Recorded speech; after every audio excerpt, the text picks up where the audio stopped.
Туганякта 1036 баш мөгезле эретерелеге исәпләнә. Аларның 400 соғым сыерлары. Комплекста 30 кеше хезмәт куя. Тармакта эшне нәтиҗәле оештыру максатында Киров өлкәсеннән белгечләр чакырылган. Светлана Грачева күп еллар терлекчелек тармагында эшләгән югары белемле белгеч. Бүген ул Туганьяк агрофирмасы директорының терлекчелек буенча урынбасары вазифасын башкара. Яңа туган бозауларны сәламәт үстерү һәм яхшы үсеш алу максатында Светлана Грачева тәкъдиме белән яңа торак төзелгән. Аны төзү чыгымнарын инвестор Шалды икмәге җәмгыяте күтәргән. Яңа торакта бозаулар салкын усул белән үстерелә. Әлеге усул белән тәрбияләнүче бозаулар кило 300, кило 500 граммга кадәр тәүлеклек үсеш бирә.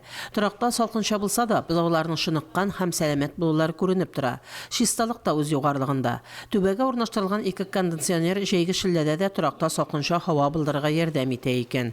Туганьякта сөтчелек тармагы цех системасында эшли. Светлана Грачева һәм ясалмарлыкландыру техника Надежда Наумова сыерларны бүлеп тәрбияләү усулын керткән. Бик күп үзгәрешләр булды бездә. 2 смена дояркалар, 2 смена сыер сава башладылар. Чисталык буенча, үсеш буенча, сөт буенча эшләр алга таба китте.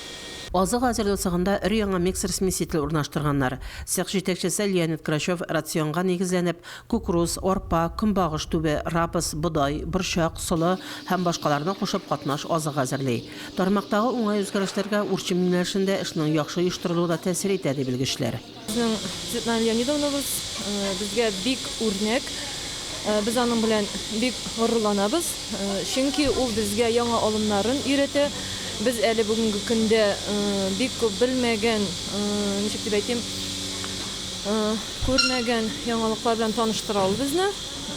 Без бик канәгать үзебезнең җитәкчебез белән. Шуннан да яхшы күрсәткечләргә зур үсешкә ирешү өчен һәр кайда заманча технологияларны кулланырга, заманына белән бергә атларга кирәк. Туганьяк агрофирмасында бу тәгълиматны яхшы аңлыйлар. Шуңа күрә дә бүген Туганьяк агрофирмасында терлекчелек юнәлешендә яңа күрсәткечләргә һәм үсешләргә ирешәләр.